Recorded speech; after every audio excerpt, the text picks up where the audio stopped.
ini berjalan lancar dan membuahkan ilmu yang bermanfaat untuk diri kita dan orang banyak. Bismillahirrahmanirrahim. Baik, hadir bersama kita apakah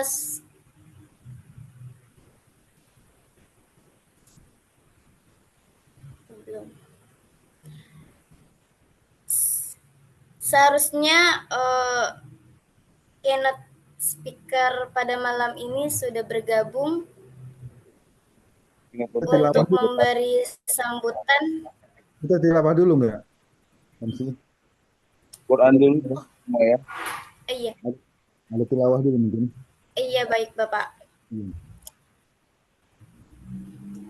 Baik, acara selanjutnya tilawah tilawah yang akan dilantunkan oleh Kak Sumayah, mahasiswa semester 7 Komunikasi dan Penyiaran Islam Institut At-Taqwa Ki Haji Nur Ali. Kepada Kak Sumayah kami persilahkan.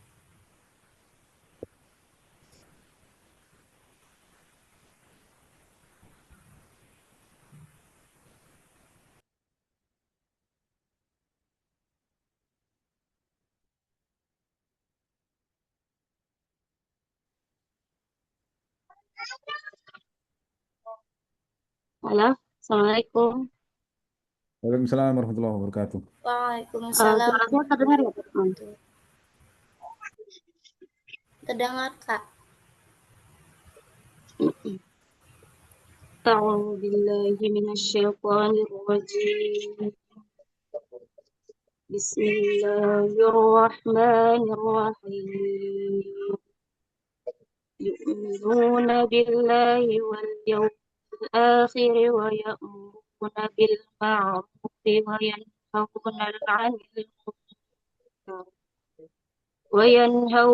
عن المنكر ويسارعون في الخيرات وأولئك وأولئك من الصالحين, yang artinya mereka beriman kepada Allah dan hari akhir, menyuruh berbuat yang ma'ruf dan mencegah dari yang munkar, dan bersegera mengerjakan berbagai kebajikan. Mereka termasuk orang-orang yang saleh. Sadaqallahul azim.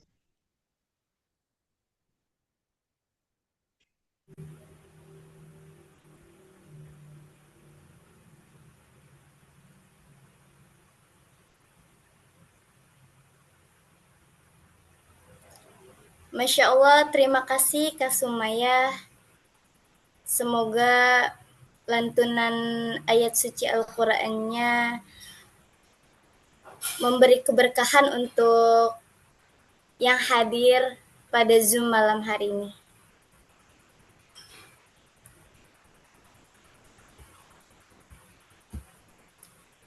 Untuk selanjutnya,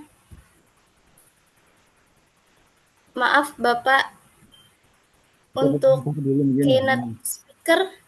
Ya, kita sambil menunggu kita pengantar dulu mungkin dengan Syekh Komarudin.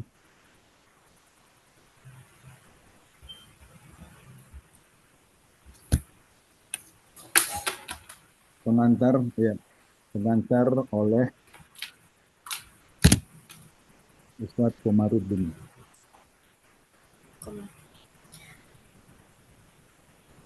Oke.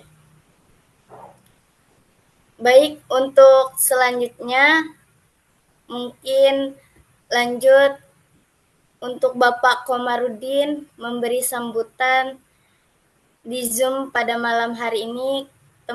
Waktu dan tempat kami persilahkan. Baik, bismillahirrahmanirrahim. Assalamualaikum warahmatullahi wabarakatuh. Waalaikumsalam warahmatullahi wabarakatuh. Waalaikumsalam warahmatullahi wabarakatuh. Alhamdulillahilladzi arsala rasulahu bilhuda wa dinil haqq liyuzhirahu ala dini kulli wa kafa billahi syahida. Allahumma salli ala Sayyidina Muhammadin wa ala alihi wa ashabihi ajma'in. Amma ba'du. Alhamdulillah, puji syukur kehadirat ilahi Rabbi yang telah memberikan kita kekuatan iman, Islam, dan juga kekuatan ukhuwah. Semangat untuk menuntut ilmu sehingga kita bisa berkumpul pada kesempatan yang berbahagia ini dalam Madrasah Ilmu ke-75. Salawat serta salam tercurah pada Nabi Muhammad SAW, pada keluarga, sahabat, dan para pengikutnya sambung menyambung hingga hari akhir nanti. Yang kami hormati pembicara Bapak Dr. Radian Husaini, Ketua Umum Dewan Dakwah Pusat. Yang kami hormati Dewan Dakwah Kabupaten Bekasi, dalam hal ini ada Pak Rahmat Banu Widodo. Mari kita doakan semoga Allah berikan kesehatan untuk ayahanda yang hari ini. Kita doakan semoga Allah angkat penyakitnya dan menjaga barang. Para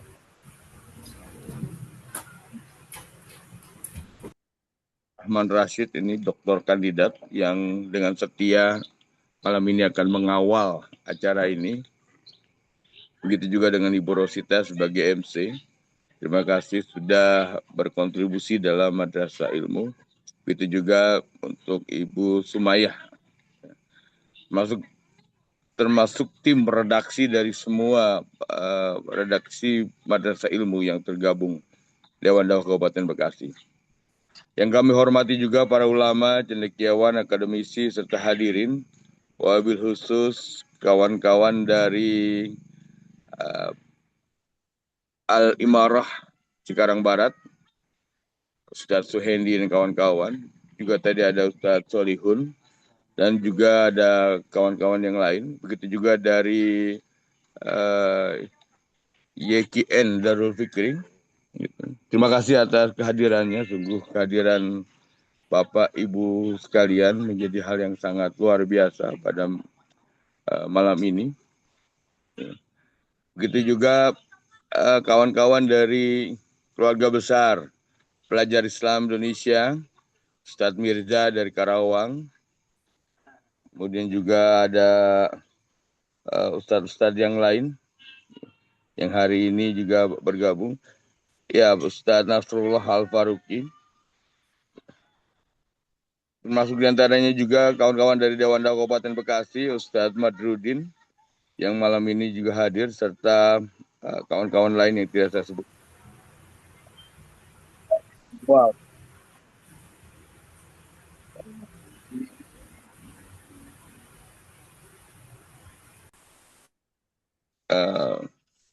Madrasah Ilmu ke-75. Hadirin yang berbahagia, agenda malam ini merupakan agenda kelanjutan dari seri tentang kepahlawanan. Setelah kemarin 3 seri kita membahas Muhammad Nasir, dan malam ini kita membahas tentang fenomena Soeharto, mantan Presiden Republik Indonesia yang diangkat oleh Presiden Prabowo hari ini menjadi pahlawan nasional.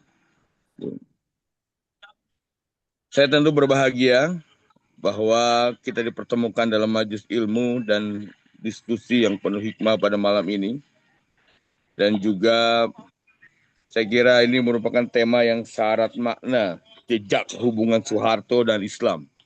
Dan tema ini saya kira bukan sekedar catatan sejarah politik, melainkan juga refleksi atas dinamika umat Islam dalam perjalanan bangsa.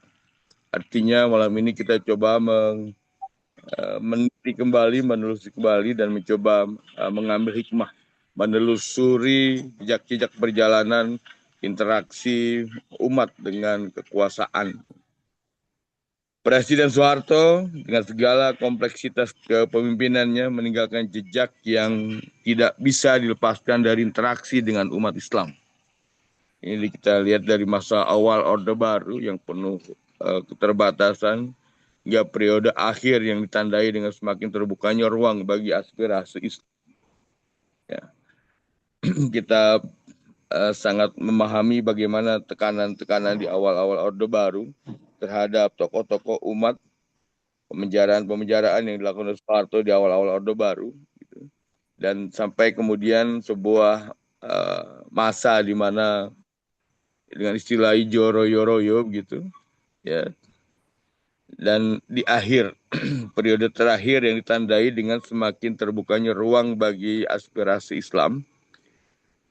Dan bagaimana kita melihat juga hubungan ini membentuk kehidupan berbangsa dan menjadi pelajaran. Artinya diskusi malam ini sangat penting karena kita tidak sekedar mengingat masa lalu, ya, tapi juga kita mengambil pelajaran bagaimana umat Islam beradaptasi dengan kekuasaan, bagaimana umat Islam menyikapi kekuasaan, kemudian bagaimana dakwah menemukan jalannya di tengah keterbatasan, bagaimana metodologi yang dijalankan umat ketika itu, bagaimana sejarah memberi kita hikmah untuk menata masa depan dengan lebih bijak. Dan Dewan Dakwah Kabupaten Bekasi memandang bahwa memahami jejak hubungan ini adalah bagian dari ikhtiar kita menjaga keseimbangan antara kekuatan politik, moral, dan spiritual.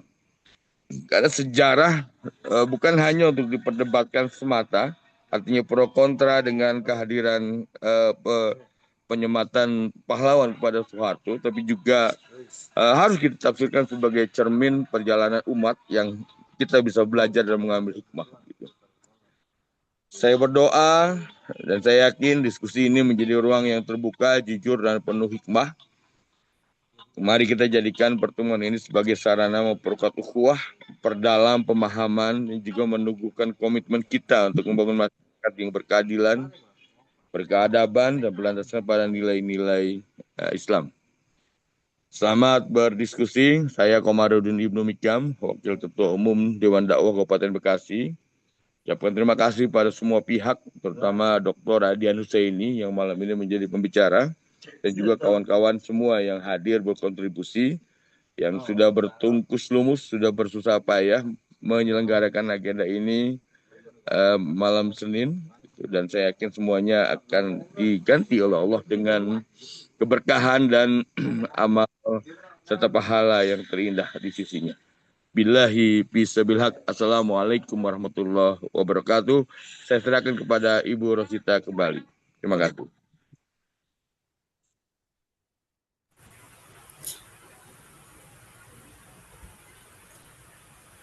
Alhamdulillah, terima kasih kami sampaikan kepada Bapak Kiai minum Hashim air minum dah. atas sambutan dan juga arahannya. Selanjutnya, izinkan saya menyerahkan seluruh rangkaian acara inti kepada moderator. Acara inti akan dipandu oleh moderator kita malam hari ini, yaitu Bapak Dr. Ken Rahman Rashid, wartawan senior. Kepada Bapak Dr. Ken Abdurrahman Rashid, waktu dan tempat kami persilahkan. Baik, terima kasih. Rosita. Bismillahirrahmanirrahim. Assalamualaikum warahmatullahi wabarakatuh. Alhamdulillah. Alhamdulillah rabbil alamin. Wassalatu wassalamu ala sayyidina Muhammadin wa ala alihi washabbihi wasallam. Amma ba'du. Baik Bapak dan Ibu yang kami hormati, selamat datang di Madrasah Ilmu. Kali ini kembali lagi senang sekali saya Abdul Rashid dapat berjumpa dengan Bapak dan Ibu yang terhormat. Kita membahas kali ini seperti yang disampaikan oleh Syekh Komarudin tadi, beberapa saat yang lalu Presiden Prabowo Subianto menghargai atau memberi penghargaan paling tinggi yaitu pahlawan nasional kepada 12 tokoh nasional yang dikira atau sudah dipertimbangkan berjasa di berbagai bidang. Dan salah satunya tentunya adalah Haji Muhammad Soeharto almarhum yang menjadi Presiden kedua Republik Indonesia selama 32 tahun, dari tahun 66 hingga tahun 98. Nah, pengangkatan Haji Muhammad Soeharto menjadi pahlawan nasional itu menjadi polemik. Ada sebagian yang menyetujui, ada juga sebagian yang kurang setuju, bahkan mungkin tidak menimbulkan kesan yang baik bagi sebagian orang. Nah, Lalu dikaitkan apa jasa Soeharto sebenarnya bagi bangsa Indonesia selama ini. Orang kalau menyebutkan nama Soeharto tentu tidak bisa lewat dari namanya Orde Baru. Orde Baru itu dari tahun 66 hingga tahun 98. Selama 32 tahun Haji Muhammad Soeharto menjabat sebagai Presiden kedua RI, apa saja sih yang sudah dilakukan? Nah, lalu juga lebih sempit lagi, apa saja yang sudah dilakukan terhadap Islam pada khususnya. Oke, kalau izin boleh saya sampaikan, kalau kita buka di AI, di ChatGPT itu langsung kelihatan hubungan Islam dengan Orde Baru. Ini saya quote dari AI, dibagi dengan 3 periode. Pertama adalah hubungan di mana sangat tegang antara Orde Baru dengan Islam. Pada masa awal, Orde Baru di bawah Soeharto mencurigai kekuatan politik Islam. Pemerintah itu dikatakan membatasi peran politik Islam, memaksa fusi Partai Islam untuk masuk ke dalam satu partai, yaitu Partai P3 pada tahun 73, lalu juga menolak ide negara Islam dan lebih menonjolkan Pancasila sebagai asas tunggal. Tujuannya adalah mencegah kekuatan politik yang dianggap dapat menyaingi negara. Ini sangat berkaitan dengan yang disebutkan oleh Syekh Komarudin tadi, di mana banyak tokoh-tokoh Islam yang dipenjara pada saat itu, dan sudah dibahas juga di beberapa episode yang membahas mengenai M. Natsir ya, 3 episode yang lalu. Baik, lalu yang bagian kedua ada dekade tahun 1980-an, hubungan Orde Baru terhadap Islam sudah lebih melunak. Sejak tahun 80-an, Orde Baru mulai mengakomodatif terhadap umat Islam, yaitu di mana kebijakan asas tunggal Pancasila tetap diberlakukan, tetapi hubungan dengan tokoh Islam mulai membaik. Pemerintah mendukung pembangunan masjid, lembaga pendidikan, dan organisasi seperti ICMI, Ikatan Cendekiawan Muslim Indonesia pada tahun 1990. Lalu Islam juga mulai dipandang sebagai mitra strategis, bukan lagi sebagai ancaman. Faktor penyebabnya tak lain adalah kebutuhan dukungan politik, perubahan sosial ekonomi, serta munculnya kelas menengah Muslim. Nah, lalu bagian terakhir adalah bagian di mana Orde Baru yang memiliki hubungan semakin dekat dengan Islam. Ini memasuki era tahun 90-an. Oke, banyak tokoh Islam yang masuk birokrasi dan politik, lalu Soeharto juga menunjukkan identitas keislaman secara simbolik, melakukan naik haji, lalu juga mendukung perbankan syariah dan banyak hal lainnya. Lalu pemerintah juga memberi ruang lebih besar untuk kegiatan keagamaan. Nah, namun kegiatan ini lebih bersifat politik pragmatis, bukan perubahan ideologis negara. Jadi lebih beralasan politik ya. Kalau politik berarti ada take and give, bukan murni ideologis yang betul-betul lebih memprioritaskan keislaman. Oke, lalu intinya adalah hubungan dari curiga, akomodatif, dan dekat. Oke, pada awalnya itu represif, kemudian pragmatis, dan akhirnya akomodatif dalam menjaga, mempertahankan stabilitas dan legitimasi kekuasaan. Baik, lalu kembali lagi ke topik pertama yang kita bahas kali ini, kira-kira apa ini? Di mana letak nilai-nilai kepahlawanan yang pantas untuk disematkan di nama Haji Muhammad Soeharto? Nah, apakah memang betul-betul Soeharto berjasa membangun Indonesia, the Smiling General, apakah betul-betul layak dipanggil sebagai Bapak Pembangunan? Nah, apakah mungkin tanda kutip dosa-dosanya masih lebih banyak dosanya sehingga sulit dilupakan? Nah, ada 2 narasumber yang sudah hadir bersama kita, belum hadir mungkin sama kita, akan join sama kita nanti, yaitu dari DII Pusat, Bapak Dr. Adrian Husaini, MSI, dan juga dari ada seorang Kiai Haji Ahmad Hussein Dahlan, PhD, pembina Dewan Dakwah Kabupaten Bekasi. Nah, namun sebelum kita ke kedua narasumber tersebut, izinkan saya memanggil ada Ustadz Mirzak, mungkin bisa memberi sedikit tanggapan, kira-kira bagaimana nih nilai kepahlawanan nasional yang disematkan oleh Presiden Prabowo Subianto ke Presiden kedua Republik Indonesia Soeharto. Ustadz Mirzak, kami persilakan dengan hormat.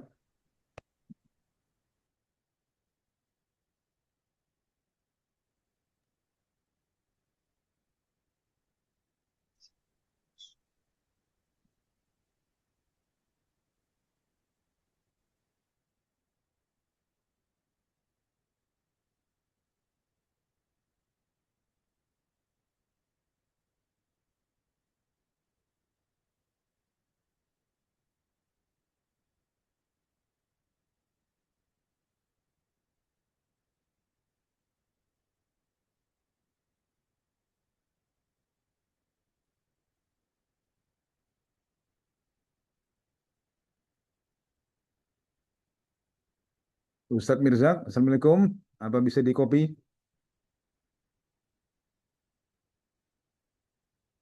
Baik, izinkan saya kalau begitu sambil menunggu kedua narasumber dan juga Ustadz Mirza, mungkin ada Bapak Ibu, para Ustadz Ustazah yang ingin menyampaikan mungkin kira-kira pro atau kontranya Soeharto dijadikan seorang pahlawan nasional.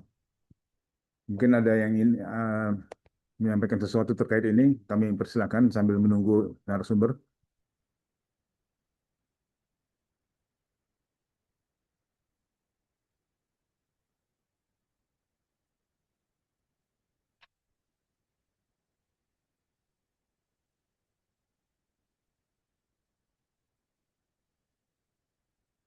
Dari DI Bekasi kan banyak ya bapak-bapak, ibu-ibu mungkin bisa share pengalaman secara organisasi bagaimana dulu pada saat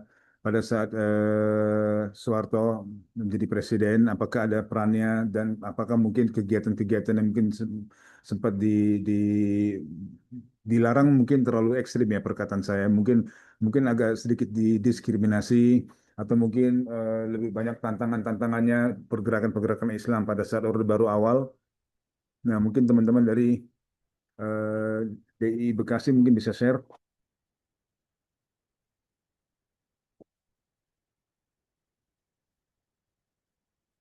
Mungkin Pak Hamim barangkali Sekjen Dewan Dakwah Kabupaten Bekasi, Oh, udah paham, Im? Bang Res. Iya. Ustaz Amim, Assalamualaikum. Waalaikumsalam warahmatullahi Sehat, wabarakatuh. sehat, sehat. Tak banyak ya. Ustaz, Iya, sebagai sekjen Dewan Dakwah pasti kan sudah punya pengalaman di bawah beberapa rezim pasti ya. Nah, kalau mungkin ingat mungkin rezim Soeharto yang tahun 60-an sampai tahun 90-an, kira-kira ada perbedaan signifikan nggak? Atau mungkin ada pengalaman yang bisa di-share ke kita? iya. Kalau pengalaman mungkin belum banyak ya, masih muda saya. Eh, tapi memang kalau merasakan eh, apa yang terjadi di 10 tahun kebelakangan ini, eh, saya bertanya kepada senior-senior, termasuk Kiai Junaidi yang mungkin pelaku sejarah atau orang yang aktif di masa Orde Baru itu, eh, cerita beliau itu lebih sadis, apa lebih ini di 10 tahun yang lalu, 10 tahun ke belakang. Ya hanya sistemnya aja mungkin yang berbeda atau mungkin seperti itu. Jadi kesimpulannya saya pikir di setiap masa itu ada proses, ada apa ada kebijakan-kebijakan yang mungkin ada yang pro dan kontra. Kita mendengar juga ya kalau saya pribadi sih melihat ngerasakan bagaimana kebijakan-kebijakan Pak Harto ini tentang ekonomi yang kita orang-orang di bawah masyarakat secara umum itu tidak merasa terbebani dengan sistem dulu kan swasembada beras, ya beras ada dan kita cukup seperti itu. Nah ini seperti itu. Kalau mau kebijakan, saya orang yang 98 itu adalah orang yang menjadi korban kesalahpahaman dan saya melihat di situ memang ada beberapa aktor-aktor yang mencari kesempatan. Terjadilah 98 itu Mei di bawah jembatan Semanggi di depan kampus Atmajaya, bentrokan yang sangat dahsyat dan saya salah satu korbannya. Dan ketika saya meresapi dan saya memahami setelah reformasi ini bukannya ada perbaikan dan saya merasa makin bebasnya orang-orang melakukan hal-hal yang dianggap adalah demokrasi atau kebebasan berekspresi seperti itu. Saya pada masa Orde Baru itu nggak lama ya, saya masih SMA. Pernah pada zaman dulu itu OSIS organisasi dilarang masuk sekolah. Organisasi dilarang masuk sekolah Dan saya dulu ikut aksi bagaimana bahwa tidak hanya satu-satunya hanya satu-satunya organisasi OSIS di sekolah, boleh organisasi yang lain.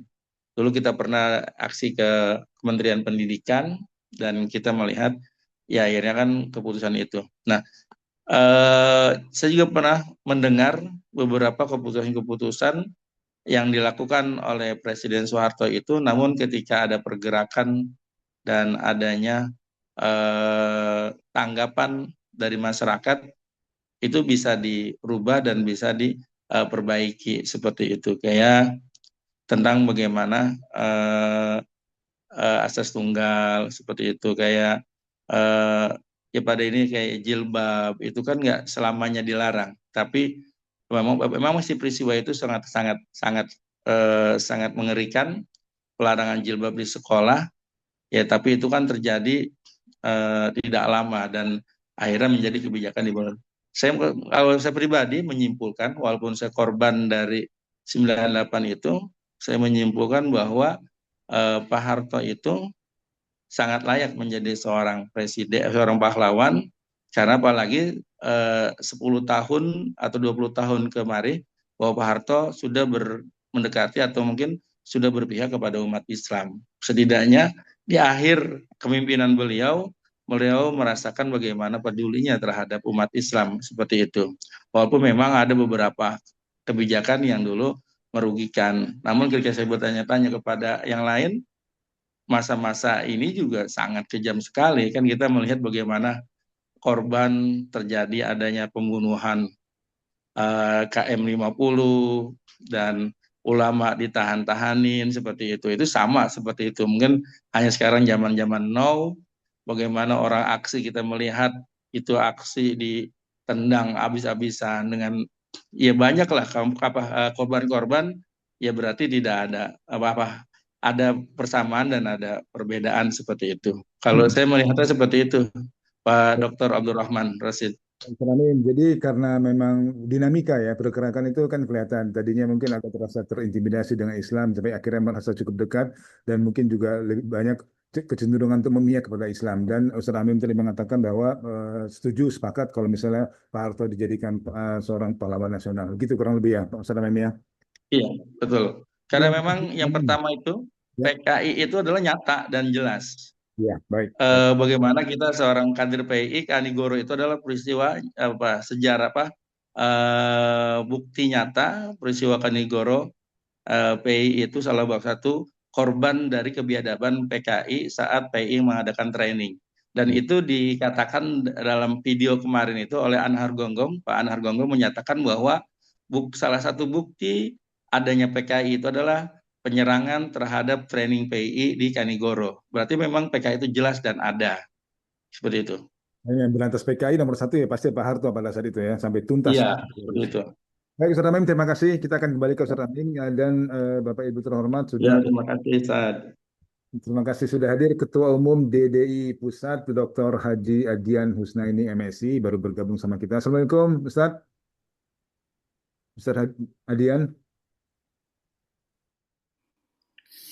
Ya, Waalaikumsalam warahmatullahi wabarakatuh. Sehat Ustaz ya. Syukur alhamdulillah. Alhamdulillah, alhamdulillah. Baik Ustaz, kita bahas bagaimana ini sempat menjadi polemik setelah Presiden Prabowo menyatakan bahwa Haji Muhammad Soeharto mendapat bintang atau mungkin mendapat pahlawan ya, pahlawan nasional. Nah, predikat tersebut apakah layak atau tidak itu yang kita bahas kurang lebih saat ini. Silakan, Kiai. Sebetulnya kalau dari dulu ya, kalau bukan soal layak atau nggak layak lah. Sebetulnya kan masalahnya memang karena ada yang tidak setuju, kan ada kontroversi. Iya. Artinya orang yang bilang layak itu bisa menyebutkan sekian banyak jasa Pak Harto, yang tidak layak juga bisa menyebutkan sekian kesalahan ya Pak Harto. Sama juga sebagai tokoh-tokoh yang lain yang diangkat sebagai pahlawan. Kan karena nggak diributkan aja. Jadi misalnya kalau orang Islam ini sekarang disurvei nih, tanya setuju nggak Bung Karno diangkat sebagai pahlawan? Ya kan, setuju nggak misalnya Tan Malaka diangkat sebagai pahlawan? Tan Malaka kan juga diangkat sebagai pahlawan oleh Bung Karno tahun 63. Nah, kalau orang bilang, oh pahlawan itu harus yang bisa jadi teladan. Nah, sekarang Tan Malaka bisa nggak jadi teladan? Nah, banyak masalah ya. Jadi kalau saya kira diskusi itu ya saling menghormati saja menurut saya.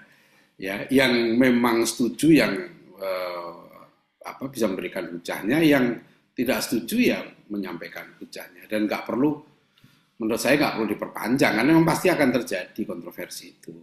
Ya, kalau saya pribadi menilai ya memang dari sudut tali jasa Pak Harto yang paling besar apa sih ya? Tentu dia melawan penjajah kan, dia perang real. Pak Harto kan memang memimpin pasukan melawan penjajah. Itu bukan jasa kecil kan, ya perang mewujudkan kemerdekaan. Yang kedua ya tentu bagi umat Islam adalah dia membubarkan PKI. Itu kan real, ya. Nah, yang ketiga nanti bagi umat Islam, ya Pak Harto kemudian merevisi kebijakan-kebijakannya yang dalam beberapa, mungkin hampir dari 70 sampai 88 ya, itu hampir 20 tahun masa antagonis. Jadi kalau ada satu tesis master, dulu namanya Abdul Aziz Taba, dia nulis tesis master tentang hubungan umat Islam dengan Orde Baru ya. Itu diterbitkan oleh Mbah Insani. Ya. Politik hubungan Islam dan Orde Baru itu dibagi menjadi 3. Ya, selama 32 tahun Pak Harto. Satu periode bulan madu nih. Ya, periode antara 66 sampai 70-an. Nah, itu bulan madu nih, harapan umat Islam tinggi banget. Tapi kemudian bulan madu ini nggak lama kemudian berakhir ya dengan ditolaknya rehabilitasi Masyumi, kemudian ditolaknya tokoh-tokoh Masyumi untuk menjadi anggota DPR, bahkan memimpin partai politik. Pokoknya Masyumi, tokoh-tokohnya nggak boleh terjun ke politik.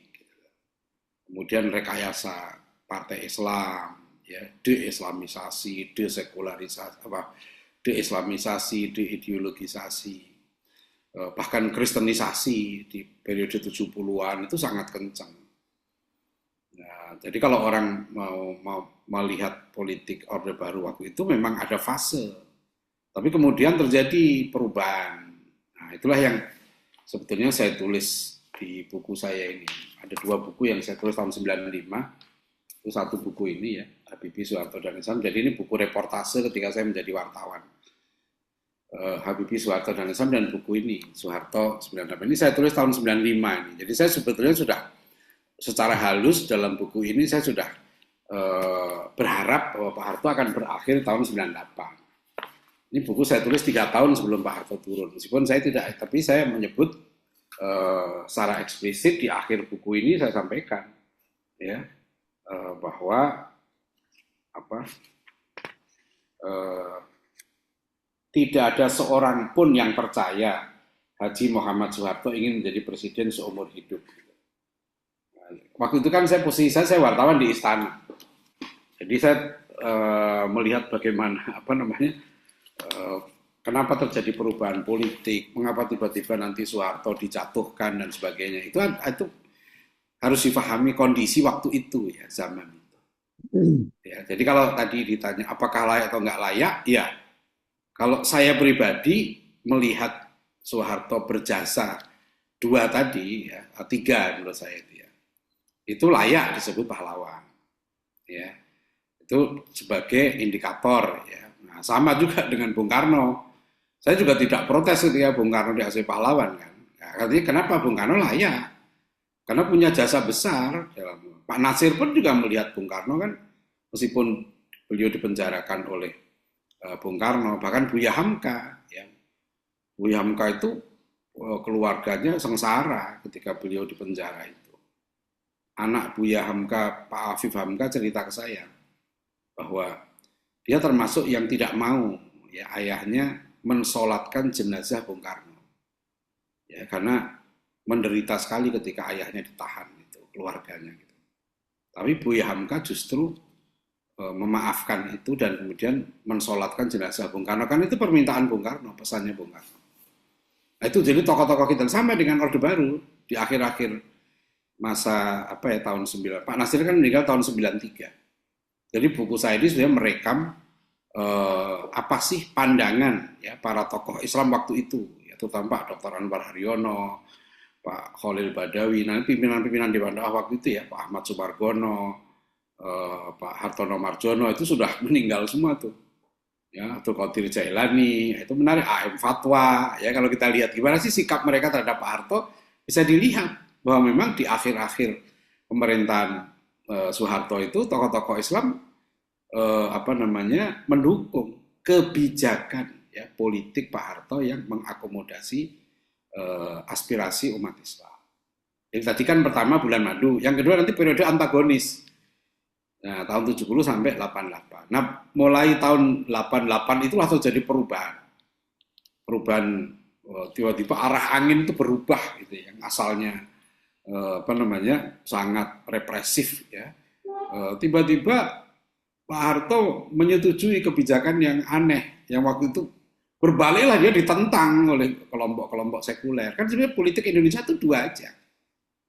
Ya, kalau Pak Nasir dalam pidatonya tahun 57 di Konstituante itu sebenarnya gampang kalau baca politik Indonesia itu. Mesti ada intinya dua kelompok. Satu golongan nasionalis Islam, dua golongan nasionalis sekuler. Satu ingin negara ini diatur oleh Islam, yang satu lagi tidak ingin. Nah, gitu aja sebetulnya. Nah, ketika Soeharto mulai memberikan angin tuh tahun 88 itu Soeharto menyetujui dua undang-undang disahkan, yaitu Undang-Undang Peradilan Agama, ya, Undang-Undang Nomor 2 tahun 89, dan Undang-Undang Sisdiknas. Maaf, Undang-Undang Nomor 2 tahun 89 itu Undang-Undang Sisdiknas, Sistem Pendidikan Nasional, dan Undang-Undang Nomor 7 tahun 89. Itu adalah Undang-Undang Undang-Undang Peradilan Agama. Oh, kalau antum baca di situ bagaimana kerasnya penolakan kalangan sekuler, ya kelompok minoritas terhadap dua undang-undang ini, itu dahsyat. Tapi ingat ya, dalam membaca pemerintahan Orde Baru itu sebetulnya Soeharto juga bukan aktor tunggal, meskipun aktor dominan ya. Sehingga nanti para tokoh Islam itu memahami begini, ketika Soeharto mengambil kebijakan A, itu ada faktor tertentu loh. Misalnya gini, tokoh Islam itu cenderung melihat Soeharto tidak pemain tunggal. Ketika dia membuat kebijakan, ada pengaruhnya, terutama orang-orang yang mengitarinya. Itu bisa kita baca di buku strategi. Pokoknya saya sarankan baca buku saya ini, dua buku ini. Saya ini buku ini udah nggak terbit ya. Ini jadi buku langka, saya udah minta ke penerbitnya, nggak ada lagi nih. Ya, ini pun ini saya beli nih termaksa, yang sisa-sisa di internet tadi. Ya, yang ada beli aja gitu. Meskipun harganya sangat mahal, ya, saya beli karena nggak ada lagi. Saya juga punya arsipnya. Udah beberapa, masih ada 8 buku tadi yang bisa saya beli lagi. Karena rupanya saya udah lama kan saya nggak baca buku ini. Setelah saya baca lagi, loh ternyata saya dulu pernah menulis reportase laporan waktu itu. Jadi intinya begini ya, periode tadi kan 3 periode ya periode tadi itu. Periode bulan madu, antagonis, itu salah satu peristiwa menarik ya, misalnya di periode 70-an 80-an itu adalah periode undang-undang perkawinan. Ya, ini sebetulnya nanti saya lengkapi di buku saya Pancasila.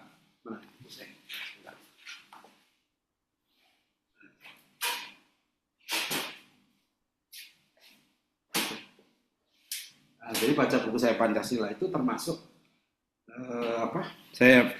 bagaimana represifnya Orde Baru waktu itu. Ya, betul-betul simbol-simbol Islam itu nggak boleh ada, asas tunggal, partai. Dulu ada partai Islam gitu kan, namanya Partai Muslimin Indonesia, Partai Nahdlatul Partai Syarikat Islam, ada kata Islamnya, nanti dihabisi semua itu.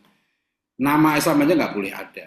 Jadilah namanya Partai Persatuan Pembangunan. Nggak ada lagi. Waktu itu masih ada simbolnya, tersisa Ka'bah ya, tahun sampai pemilu 77. Tapi pemilu 87 kan 83 undang-undang keormasan dan asas tunggal itu ya, undang-undang parpol, penyederhanaan partai politik. Nah, 87 itu sudah nggak ada lagi simbol Islam di dalam politik itu kan. Jadi namanya Partai Persatuan Pembangunan, simbolnya bintang. Ka'bah udah hilang, gitu loh.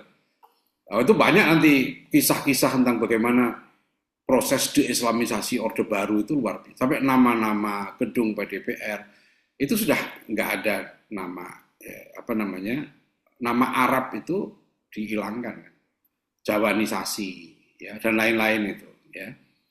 Nah, tahun 74 itu ada peristiwa dahsyat di Jakarta kan, ketika ada waktu ada mau sidang Dewan Gereja Dunia, kemudian tampil seorang yang nekat, ya, namanya Hasim Yahya, gitu ya, yang membunuh seorang pastor di Jakarta dan geger dunia waktu itu. Jadi betul-betul saya merasakan, saya kan masuk kampus tahun 84. Ya, suasana waktu itu sangat antagonis, sehingga di kalangan mahasiswa Islam seperti saya dulu, itu kan mahasiswa dulu berpandangan Masjid Istiqlal itu masjid teror. Dulu nggak mau orang, bahkan dulu mahasiswa itu nggak mau sholat di Masjid Pancasila. Kan dulu ada Masjid Amal Bakti Muslim Pancasila tuh. Ya, itu mahasiswa aktivisan dulu nggak mau sholat di situ, karena itu dianggap masjid teror. Jadi kalau saya merasakan suasana antagonis itu di lapangan gitu. Nah, tapi ketika mulai 86, angin itu mulai berubah. 87 berubah, 88. Akhirnya para tokoh Islam yang saya wawancara di buku ini, ya, itu mereka, selama ini Pak Harto itu mendapatkan masukan yang salah. Kan ada dia merekrut para konseptor pembangunan. Gitu ya. Konseptor pembangunan ini punya teori kalau mau bangun, ya harus deideologisasi. Ya, harus sekularisasi. Tadi itu masalahnya. Nah, ketika kemudian terjadi angin, ada di buku saya ini ya, itu saya wawancara almarhum Pak Hartono Mardjono. Nah, beliau ini kan tokoh partai yang hebat, karena satu-satunya partai, ketua partai provinsi tahun 77 yang menang pemilu di Jakarta, yaitu P3, Partai Persatuan Pembangunan, itu cuma ketuanya namanya Hartono Mardjono. Saya wawancara beliau berkali-kali. Beliau menceritakan mengapa Pak Harto berubah. Nah, saya kira cerita ini mungkin tidak ada di buku lain gitu. Nah, karena pengalaman pribadi Pak Hartono Mardjono sampai membaca mengapa Pak Harto bisa mengubah arah. Jadi nanti mulai tahun 88 tadi kan 89 88 itu ada peristiwa besar, yaitu dicopotnya Panglima TNI, Panglima ABRI waktu itu, yaitu LB Murdani. Ya, diganti Tri Sutresno, terus wakil presidennya adalah Sudarmono. Itu mulai itu. Nanti mulai dari situ tuh, tahun 90 berdiri IJMI. Ya, itu mulai namanya periode akomodatif. Jadi periode antagonis, periode bulan madu, periode antagonis, dan periode akomodatif. Mulailah aspirasi Islam masuk ke pemerintahan. Desember 90 berdiri IJMI. Wah, itu yang saya tulis di sini, ya, Habibie, mengapa Habibie itu dimusuhi, dihajar, segala macam. Termasuk nanti mengapa Habibie itu pemerintahannya, bisa kita paham mengapa Habibie itu pendek, dia dijatuhkan nanti dalam pemerintahan. Itu nggak lepas dari ketakutan, ya, terhadap Islam itu sebenarnya. Islamofobia itu kuat sekali. Ya, saya melihat di lapangan karena saya reportase, saya tahu.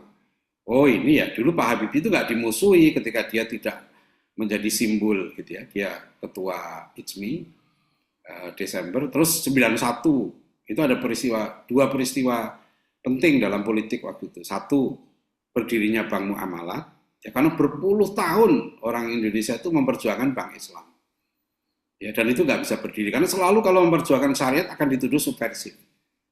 Ketakutan terhadap Piagam Jakarta, syariat Islam itu selalu. Nah, itu ya. Nanti tahun 91 Pak Harto haji. Nah, itu. 93 berdiri koran Republika. Nah, saya kerja di situ. Jadi saya mengalami ada lagi yang peristiwa besar tadi jilbab itu. Desember tahun 90 itulah mulai dicabut larangan jilbab. Ya. Waktu saya jadi wartawan tahun 89, ya, Desember 90-an awal. Saya itu masih ikut rapat-rapat dengan mahasiswa, termasuk dengan anak SMA tuh, namanya Fadlizon.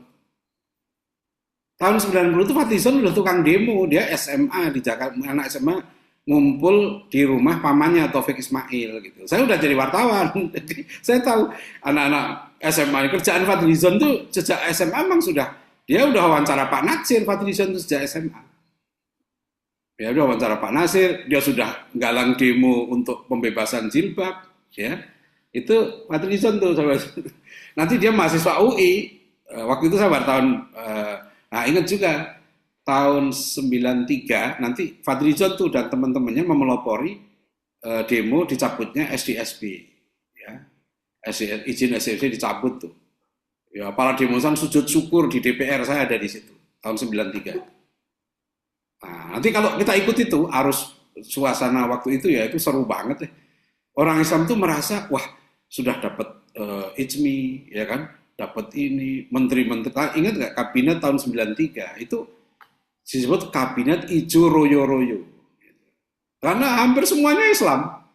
Wah muncullah sampai di pengamat-pengamat asing kan saya catat semua di buku saya ini. Siapa yang kontra, siapa yang ini, itu kelihatan tuh di situ. Sebetulnya harus dilihat kalau membaca politik Orde Baru dalam konteks zaman itu, ya peta politiknya seperti apa, Soeharto di mana. Itu kalau sekarang orang mempersoalkan Petrus ya kan Petrus tuh saya SMA tahun 81 sampai 83, saya di Bojonegoro waktu itu, dan saya melihat sendiri pagi-pagi ada karung dibuka isinya orang, udah mati, gitu kan. Zaman itu premanisme meningkat luar biasa ya, tidak aman, kriminalitas. Nah tentu dari sudut HAM kan ini masalah ini. Ya, tapi waktu itu bukan nggak sedikit loh masyarakat yang merasa tentram. Karena seperti kalau kita lihat film Dark Justice itu kan, jadi kalau lewat pengadilan dan nggak ini kan dihabisin aja itu para kriminal itu.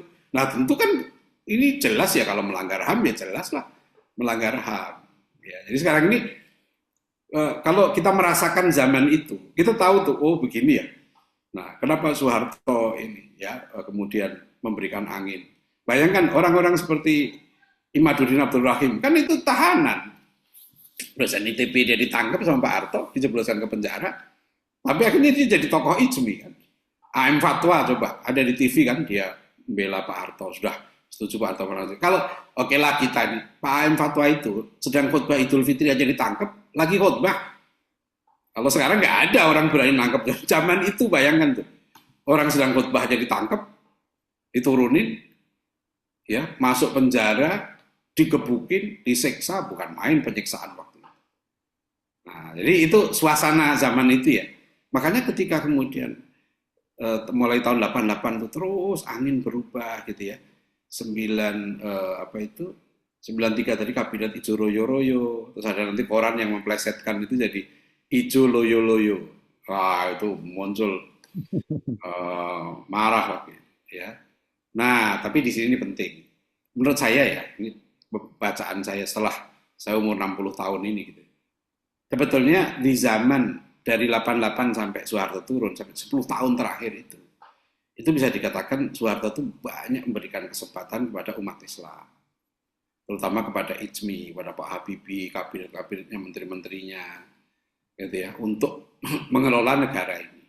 Banyak sekali kesempatannya, termasuk tadi Bank Islam, ya koran Islam, TV Islam itu sudah dikasih waktu itu, ya dan lain-lain, ya kabinet ini, wah itu seru. Nah sekarang ini menurut saya itu bagian dari sejarah yang harus kita renungkan. Karena sejarah itu bukan untuk kita perdebatkan, kita harus ambil hikmahnya. Ya. Nah sekarang kita menghadapi yang sekarang ini, gitu loh.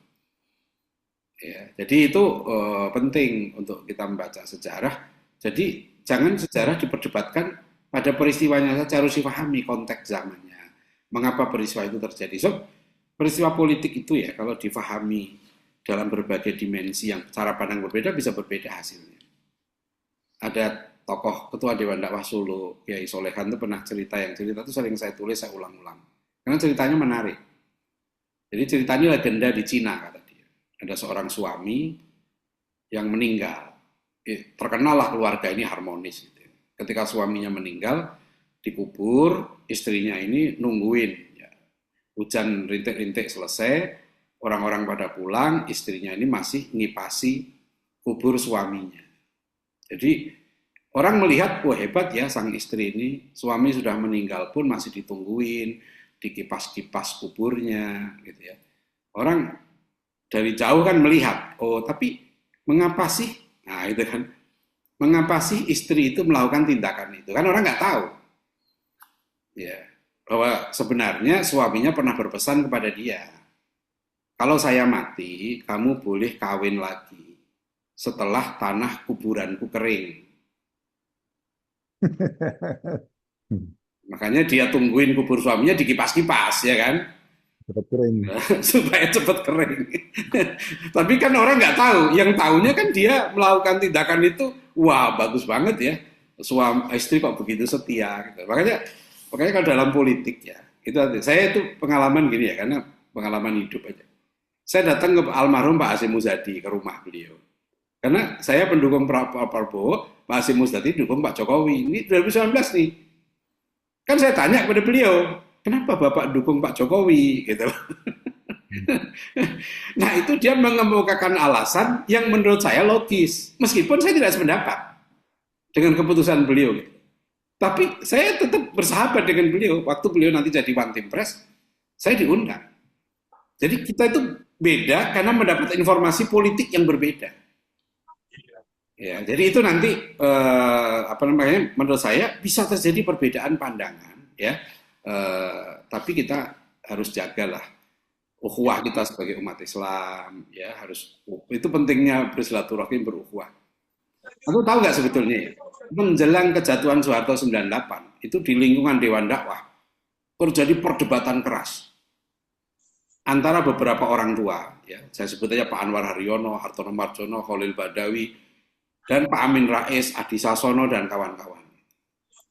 Waktu itu perdebatan kerasnya adalah apakah Soeharto harus diturunkan sekarang 98 ini atau nanti?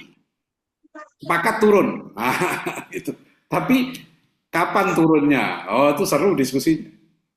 Masing-masing berargumen dengan situasi. Terus bagaimana cara Soeharto turun? Nah, itu tanya Pak Yusril. Itu Pak Yusril waktu itu saya wartawan di istana, Pak Yusril orang istana. Jadi kami waktu itu tahu bagaimana problem yang dihadapi oleh umat Islam waktu itu. Dan terjadi perbedaan. Ini sama-sama orang baik, sama-sama pejuang. Ya, jadi saya pun bisa berbeda pendapat. Ya, waktu itu. Antum sekarang saya belum baca nih. Antum baca nggak? Pak Amin Rais. Saya belum ngecek sikapnya terhadap Pak Harto sebagai pahlawan. Ada nggak sikapnya? Saya cek dulu.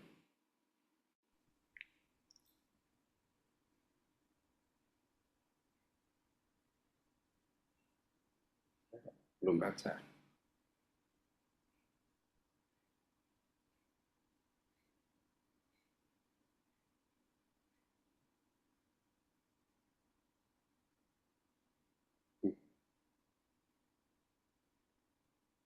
Saya nggak baca nih, coba lihat. Yang 2025.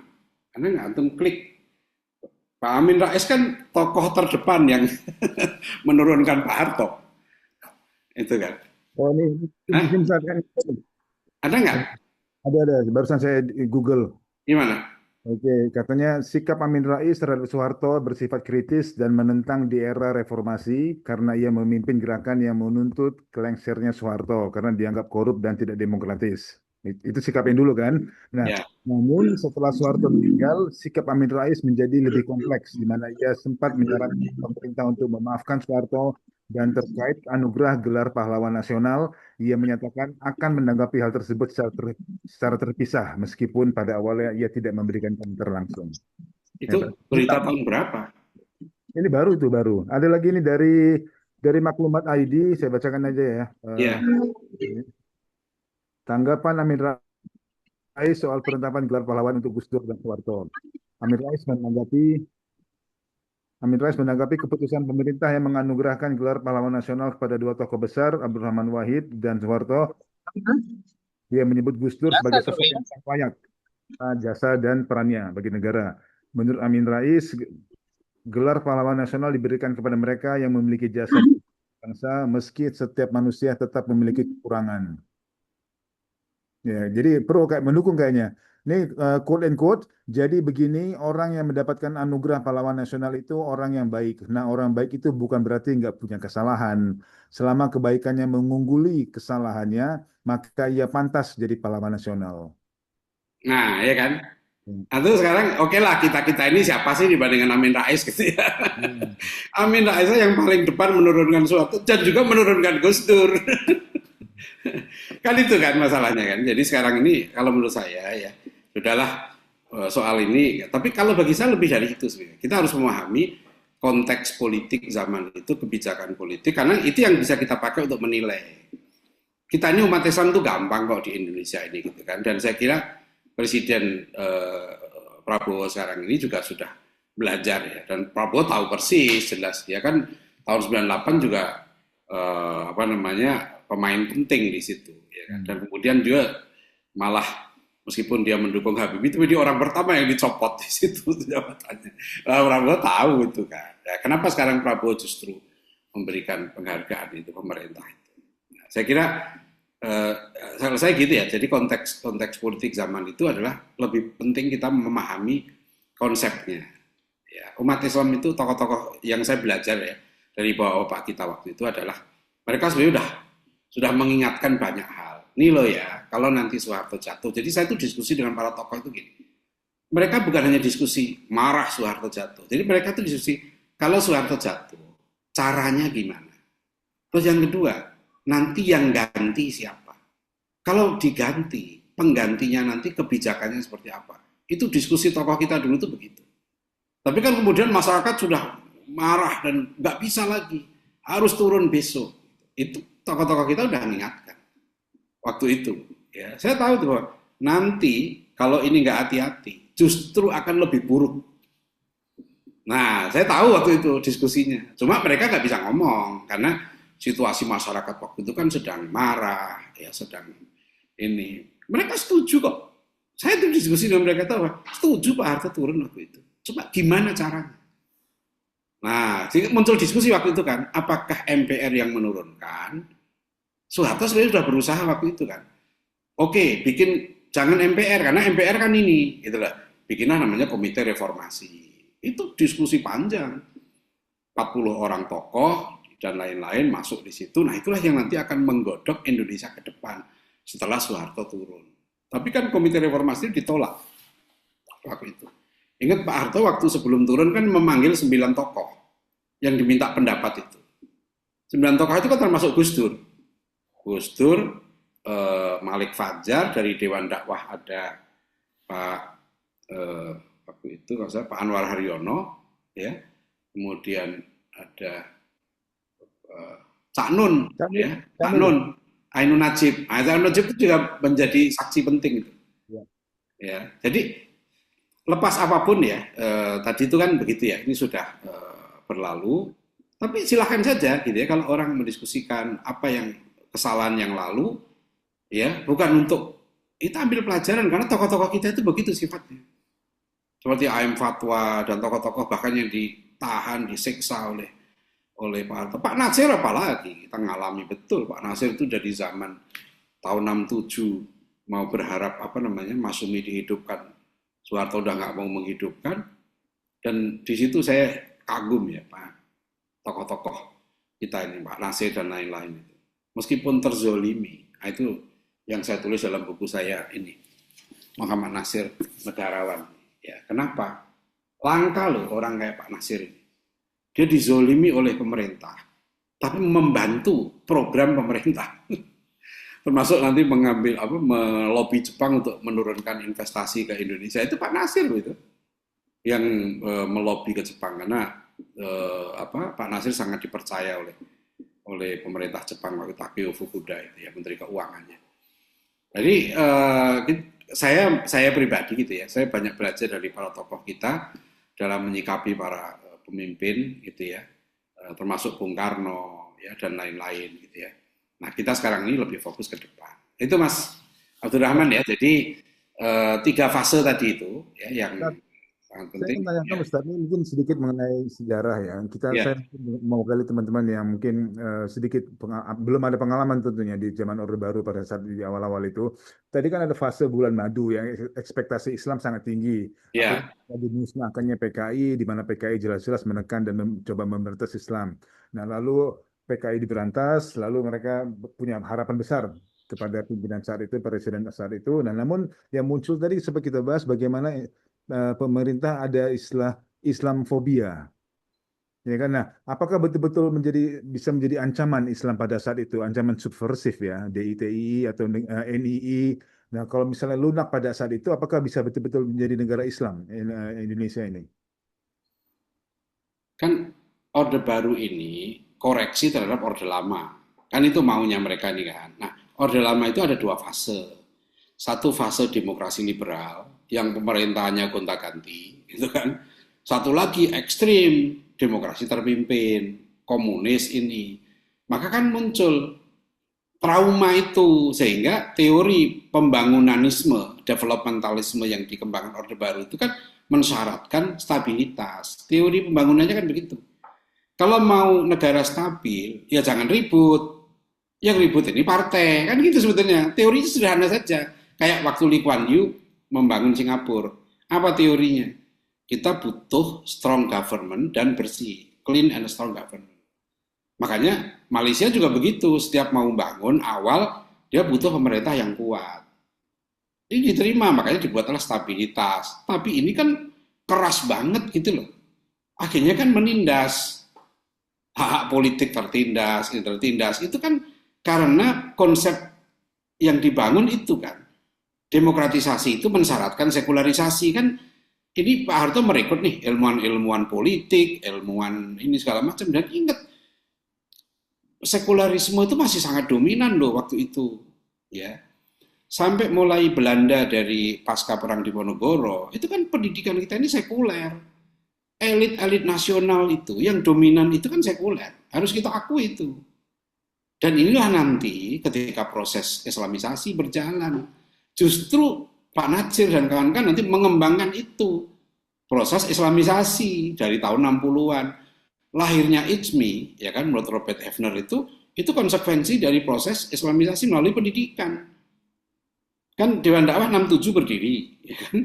Waktu itu Pak Nasir bilang apa? Dulu kita berpolitik dengan berdakwah dengan politik, sekarang kita berpolitik dengan jalur dakwah. 3 pilar yang dibangun Pak Nasir kan. Pesantren, kampus, dan masjid. Nah, itulah mulai remaja masjid tahun 70-an kan bergerak. Jadi dakwah itu berkembang. Terus ormas-ormas yang tidak di bawah waktu itu di bawah Masyumi kan, Muhammadiyah, Persis, Al-Irsyad, ya Mata'ul Anwar, Al-Wasliyah dan sebagainya bergerak kan, terjun full di bidang pendidikan. Akhirnya sekarang Muhammadiyah menjadi raksasa. Ormas-ormas Islam punya sekolah ribuan. Nah, itulah yang kemudian Islamisasi berjangkit kan. Ketika Islamisasi terjadi, puncaknya IJMI, ya cendekiawan. Nah, itu yang menakutkan lagi sebenarnya. Memang dulu Islamisasi melalui partai politik. Setelah itu di era Orde Baru terjadi Islamisasi melalui jalur non politik itu tadi. Nah ini harus kita, makanya saya bilang kan gini, satu artikel yang saya tulis, dakwah Masyumi tidak gagal sebenarnya. Memang secara formal perpolitikan melalui partai, jumlah kursi partai Islam sangat mengecil. Ya kalau dulu partai Islam itu 44%, sekarang sangat kecil. Partai yang berasas Islam ya, itu kan sekarang tinggal PKS sama P3 yang kemarin itu hanya PKS yang sekarang tersisa di DPR. Tapi nggak masuk kan Pak P3? Siapa?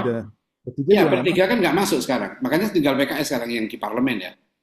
PKS nggak sampai 8%. tidak. Itulah ya. Jadi terjadi juga arus sekularisasi. Nah itu tuh Mas Abdurrahman ya. Jadi apa namanya? Memang waktu itu teorinya begitu. Konsekuensinya, nah akhirnya melihatkan siapa sih yang menjadi think tank-nya Pak Harto waktu itu kan, orang akhirnya menunjuk CSIS. Inilah yang kita bisa kita baca dari rencana pembangunanisme kan. Contoh yang paling salah satu misalnya ketegangan yang besar sekali itu soal kepercayaan, aliran kepercayaan. Dulu kita ingat loh tahun 70-an itu di TV itu dulu, di samping ada mimbar agama Islam, mimbar agama Kristen, ya kan, mimbar Katolik, ada mimbar kepercayaan kepada Tuhan yang Maha Esa. Dan itu umat Islam protes luar biasa, ya kan. Akhirnya Pak Harto meletakkan aliran kepercayaan di bawah kebudayaan, ya, bukan di bawah Kementerian, tidak diakui sebagai agama. Justru di masa reformasi ini jebol 2017 Mahkamah Konstitusi menyejajarkan aliran kepercayaan dengan 6 agama. Gitu. Jadi Pak Harto dulu, misalnya waktu P4 kan, Buya Hamka datang pada Pak Harto. Karena Pak Harto akhirnya menjamin Pancasila tidak akan jadi agama dan tidak sejajar dengan agama. Jangan mengagamakan Pancasila, jangan mempercayai agama. Gitu. Buya Hamka protes ya tentang, dulu kan ada macam-macam aliran. Jadi kan pembantu-pembantu Pak Harto ini, dulu kan konsepnya sekuler nih, gitu. Sekularisasi Indonesia, jilbab dilarang, undang-undang yang berbau Islam dilarang, termasuk tadi itu kan. Ada pembelajaran, bayangkan di sekolah waktu itu, ada rencana pembelajaran 5 agama. Ya, ada yang paling diprotes umat Islam apa? Rancangan undang-undang perkawinan tahun 74. Oh, itu dahsyat. Kan sampai akhirnya demonstran-demonstran pemuda Islam dipelopori PII, GPII menyerbu DPR kan. Sampai sidang paripurna yang akan ngetok palu undang-undang perkawinan itu kan dihentikan oleh demonstran, direbut palunya itu. Nah, karena waktu itu ada perpecahan juga antara Ali Murtopo dengan Jenderal Sumitro sebagai Pangkop Kamtib.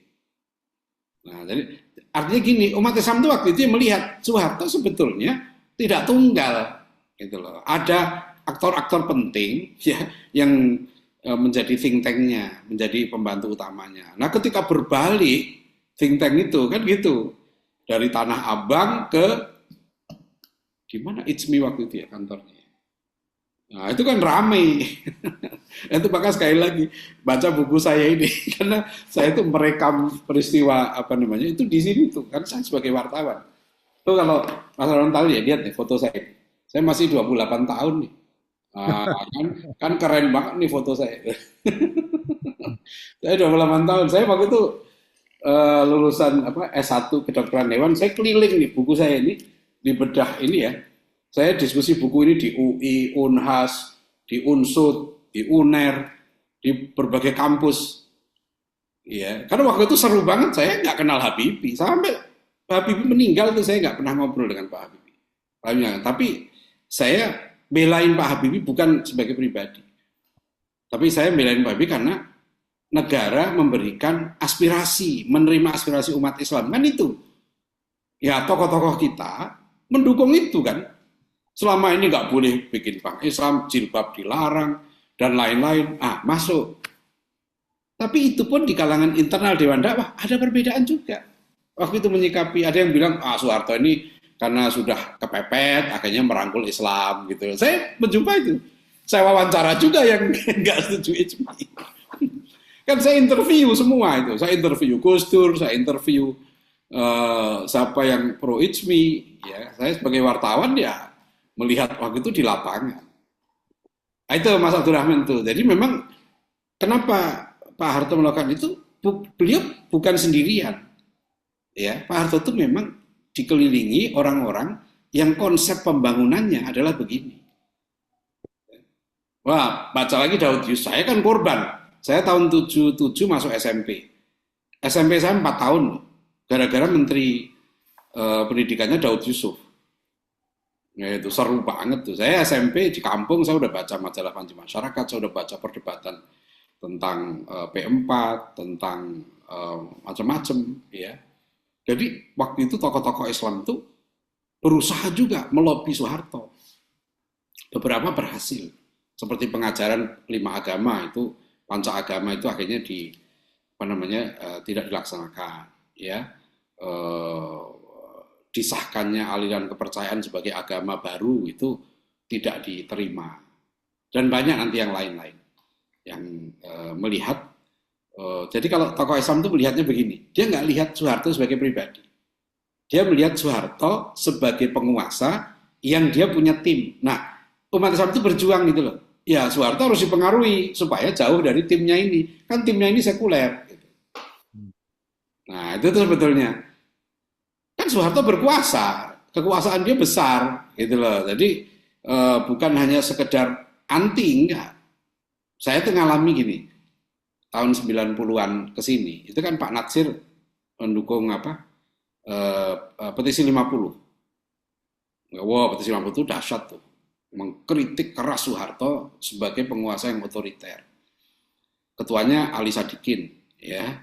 Ali Sadikin, kemudian Jenderal H.R. Darsono, termasuk nanti tokohnya A.M. Fatwa dan Pak Natsir itu, ya. Nah, jadi gitu. Jadi kalau kita melihat itu, Pak Natsir sampai nggak boleh keluar negeri waktu itu, ya, dicekal dan lain-lain gitu ya. Tapi di akhir-akhir ketika kebijakan Soeharto berubah, Pak Natsir mendukung, ya, mendukung kebijakannya itu. Yang penting itu bagaimana dakwah ini bisa berlangsung dengan baik. Itu Mas Rahman ya. Terima kasih. Baik, baik. Terima kasih Ustaz. Baik, sebenarnya banyak yang saya tanyakan, tapi saya tanyakan dulu ke Bapak dan Ibu sekalian yang ada di sini. Mungkin ada yang ingin ditanyakan, mungkin ada yang ingin share pengalaman juga, atau mungkin ada ingin menyanggah sesuatu apa yang disampaikan oleh Ustadz Agian tadi. Kami persilakan.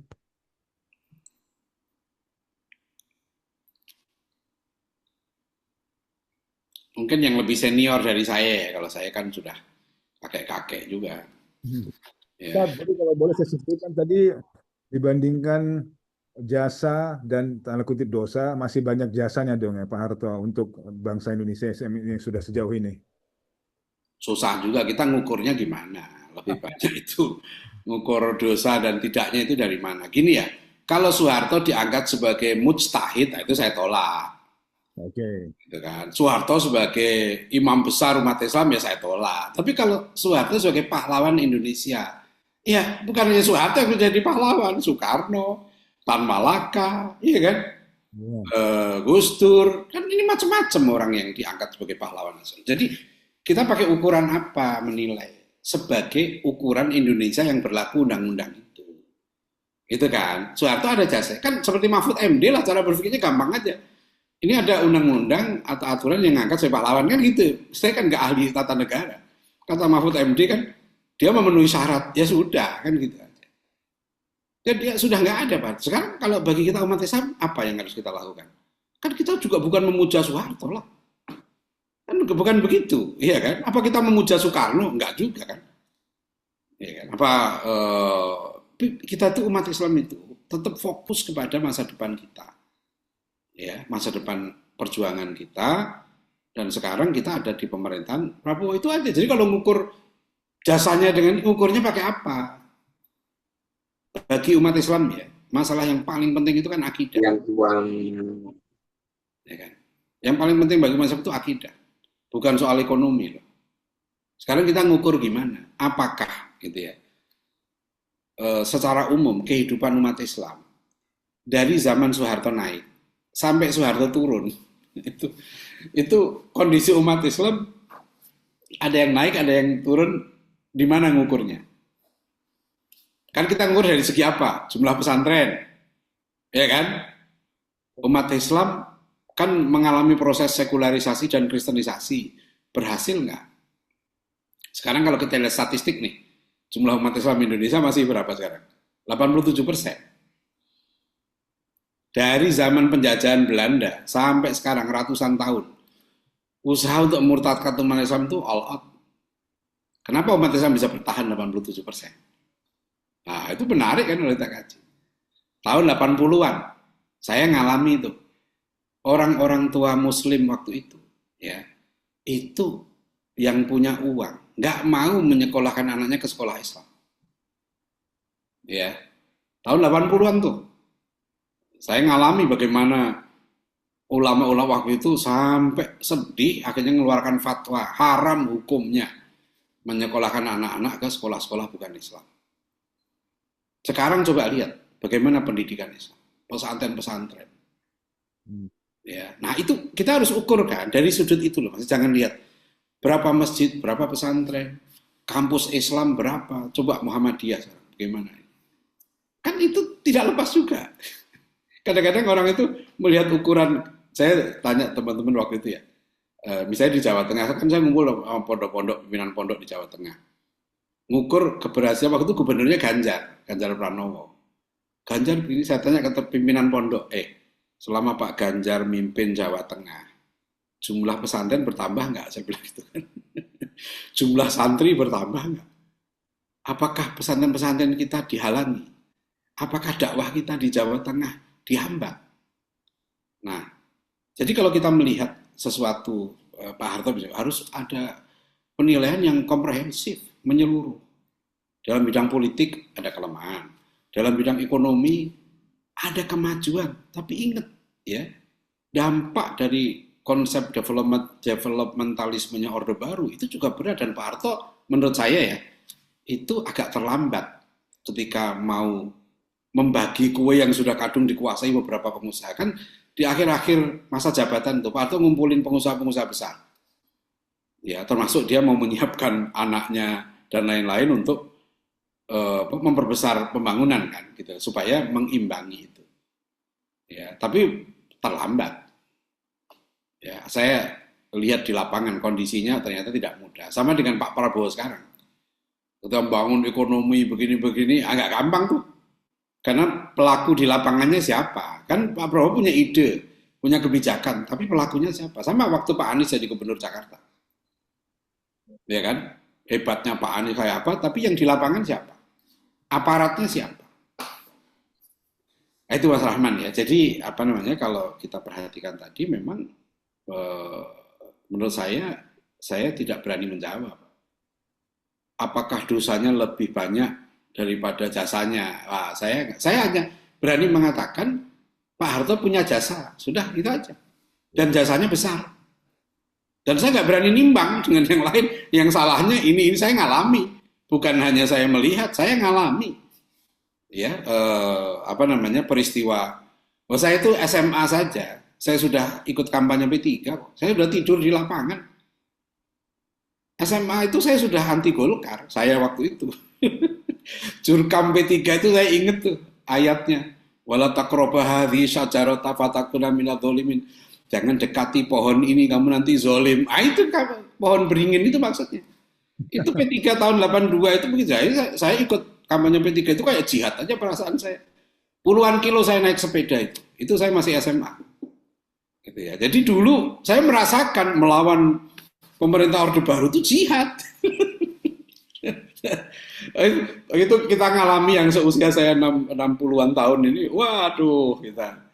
Ya itu kan sekarang kita lihat Pak Harto. Kalau saya sama dengan tokoh-tokoh yang lain kan melihat, ya sudahlah itu kan dia sudah mengkoreksi. Waktu itu kita pikirannya begitu, tokoh-tokoh kita itu, ya sudahlah Soeharto salah, tapi kan dia sudah berkoreksi.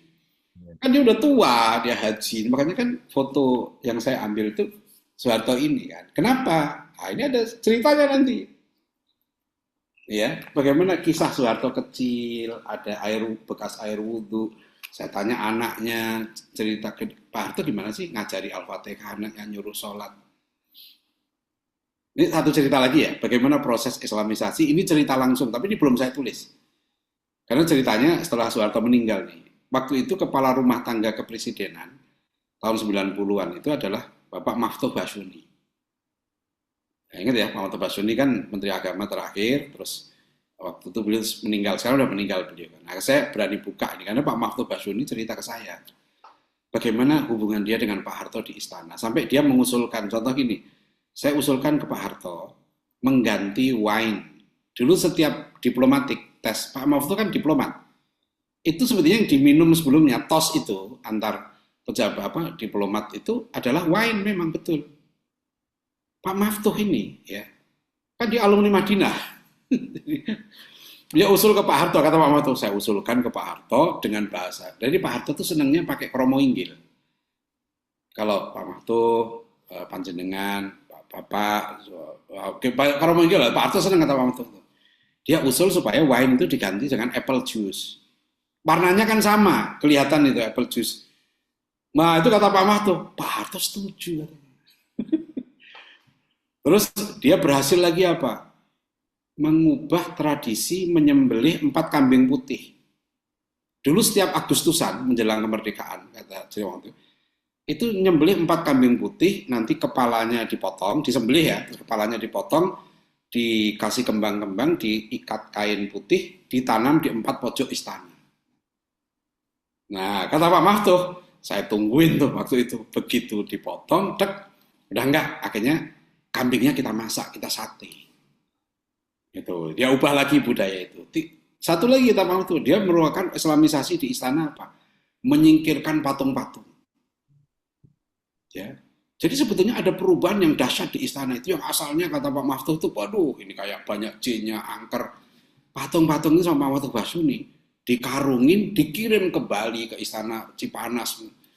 Terus diganti kaligrafi. Dan Pak Harto setuju. Gitu loh. Terus ada lagi, Pak Mahfud ini juga berani dia orangnya. Dia bilang, saya tanya ke Pak Harto katanya, setiap satu suro, kata Pak Mahfud, mesti Pak Harto itu apa dulu tradisinya itu nyuci. Jadi ada pusaka-pusaka istana yang dicuci itu tiap malam satu suro. Kris ya, Kris. Keris, macam-macam lah itu pusaka istana. Suatu saat Pak Mahfud ini tanya, loh Pak, kok sekarang pusakanya ini sudah satu suro, satu Muharram, kok nggak dicuci gitu lah. Pak Harto jawabannya gini, ya, itu Jono itu. Jadi maksudnya itu dulu Sujono Humardani kan, tokoh CSIS itu, yang penasihat dekatnya Pak Harto. Oh itu Jono gitu. Akhirnya Pak Mahfud nyimpulkan, oh Pak Harto ini memang Muhammadiyah gitu loh. Oh banyak nanti cerita-cerita.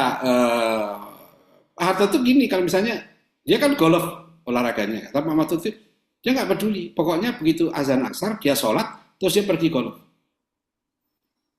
Nah nanti cerita-cerita seputar itulah yang saya kemudian menyimpulkan ya Pak Harto itu orang Jawa itu kalau makin tua ya memang akhirnya ya mendekati Tuhannya. Nah di situ kemudian dia situasi politik dan lain-lain ada. Nah cuma nanti kan bacaan pengamat politik beda lagi. Dia bilang oh enggak Pak Harto kan udah kehilangan dukungan, makanya dia merangkul umat Islam untuk mempertahankan posisinya. Nah, sekarang kalau kita tanya mana yang benar, saya silahkan masing-masing mengambil kesimpulan. Wong namanya tadi itu kan istrinya ngipas-ngipas kubur suaminya banyak tafsir lah. Sama lah kalau kemarin saya loh kok PKS nggak dukung Anies sih? Saya tanya teman-teman, saya kan keliling biasa sebagai wartawan, saya tanya apa sih nggak? Setelah saya tahu, cuma saya tahu itu nggak bisa diceritakan di luar. Kan dan akhirnya kan antara PKS dengan Pak Anies saling memahami. Nah itu tuh ini ya Mas Rahman ya situasi politik sama Pak Harto itu begitu. Terima kasih. Tadi baterai saya mau habis nih. Sebentar.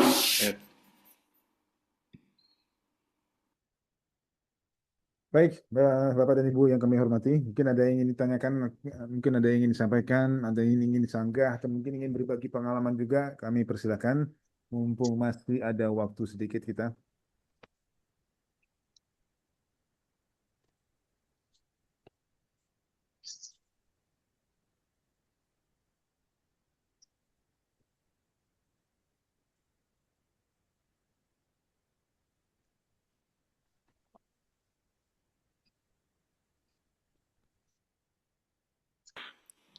Ya Mas Rahman ya, sebetulnya saya itu kemarin tuh saya males ya ngomong ini lagi gitu. Udah lama saya enggak, karena saya konsentrasi di pendidikan.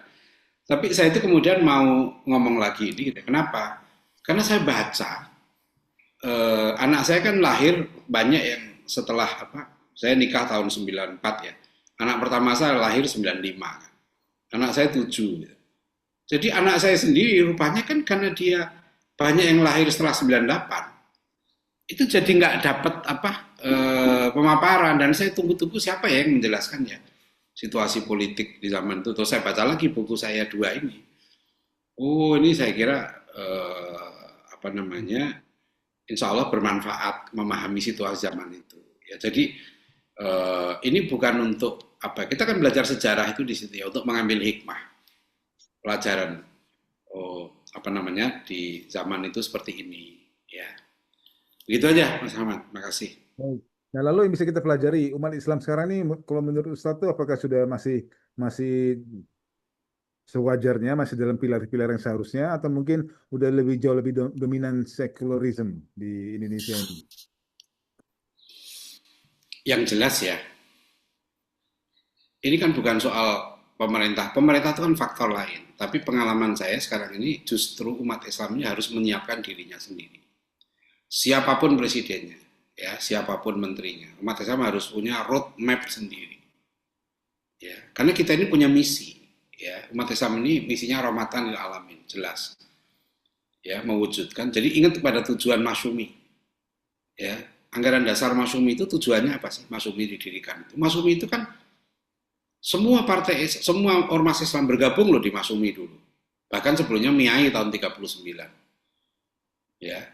Baru umat Islam itu terpecah, 52 NU keluar dari Masyumi. Jadi dari tahun 39 sampai 52, umat Islam pernah bersatu. Dan pemimpin tertinggi umat Islam waktu itu adalah Ki Haji Hasyim Asy'ari. Sampai beliau meninggal tahun 47. Status Ki Hasyim Asy'ari adalah pemimpin tertinggi umat Islam Indonesia. Beliau ketua Majelis Syuro Masyumi. Wakilnya dari Muhammadiyah, ya Ki Bagus Hadikusumo. Nah, ini kita pernah mengalami zaman itu. Ya, ada seorang ulama yang sangat karismatik, yang kehidupan pribadinya, ilmunya luar biasa, dan dipercaya oleh umat. Nah, yang kedua, umat Islam waktu itu menghadapi tantangan bersama. Macam itu karena ada musuh bersama, common enemy, yaitu penjajah gitu ya. Maka umat Islam berhasil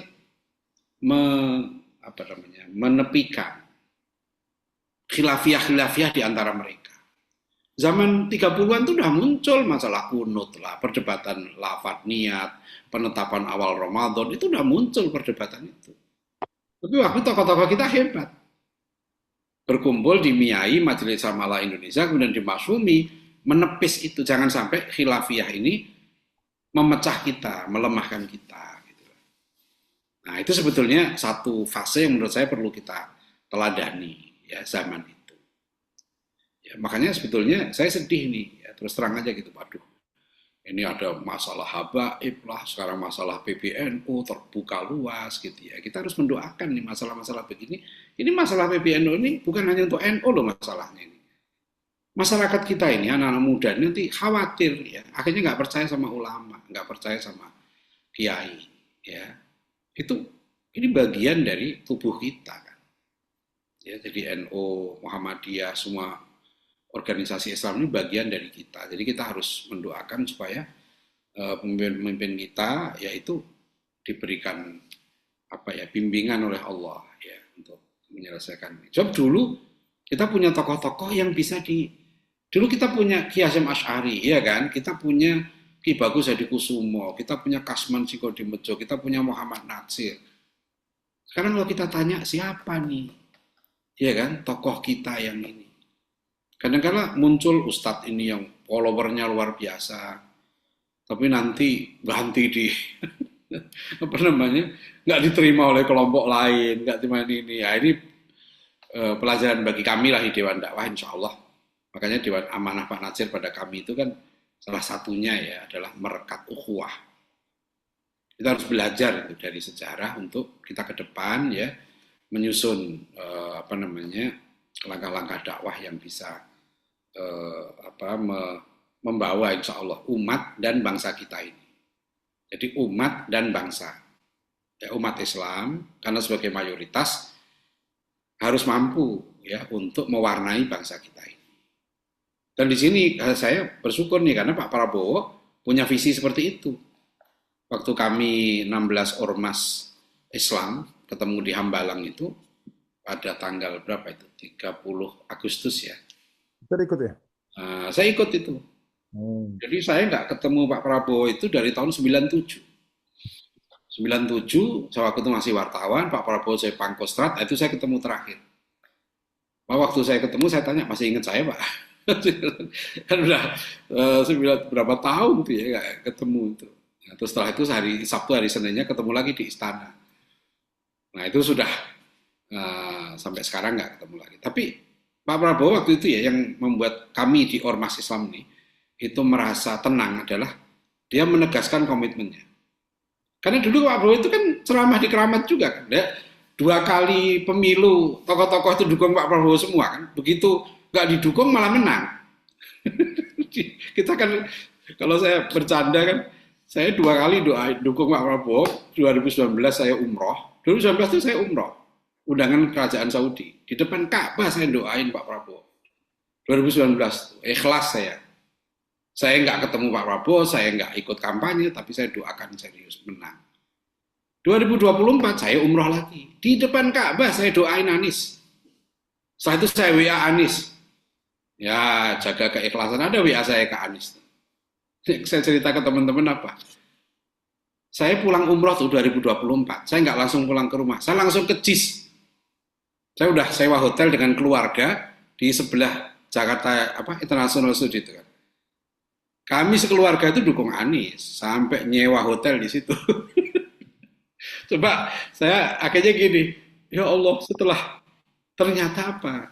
Waktu saya doain Anies 2024 depan Ka'bah itu, doa saya 2019 itu lupa nggak saya cabut.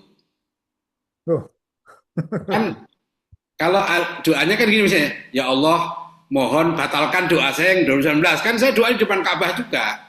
2019 gitu ya.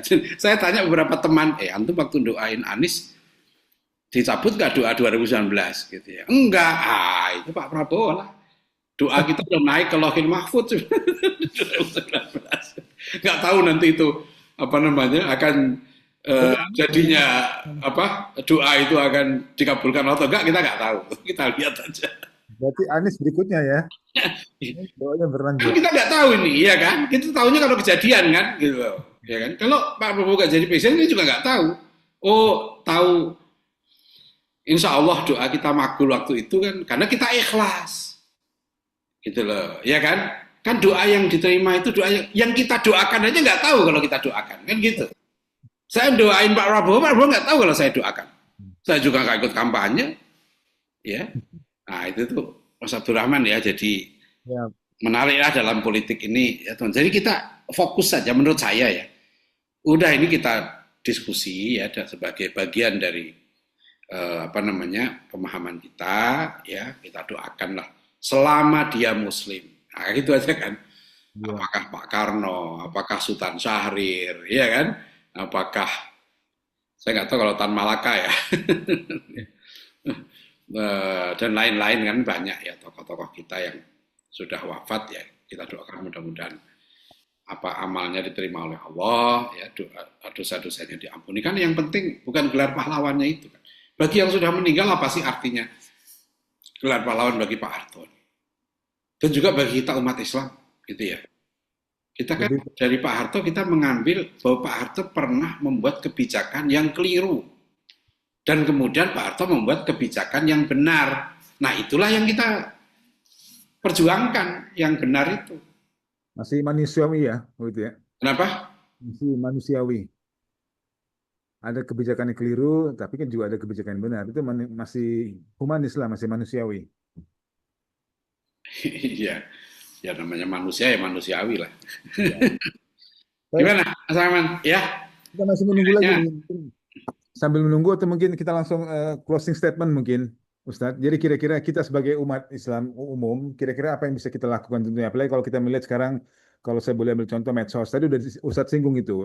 Banyak juga mungkin kalangan-kalangan coba memecah belah Islam itu lewat kasus-kasus seperti habaib, kepemimpinan Islam, lalu mungkin lainnya, sehingga orang awam Islam itu mungkin juga melihat atau mungkin mudah dipengaruhi dari hal-hal yang lebih tidak benar daripada yang benar. Sebagai closing statement mungkin Ustadz sekalian. Jadi gini ya, sekali lagi ya. Kita tuh menurut saya ya, agenda besar kita ini justru introspeksi ke dalam. Jadi kalau kita menunjuk umat Islam dipecah belah, iyalah kerjaan setan memang begitu. Itu kan.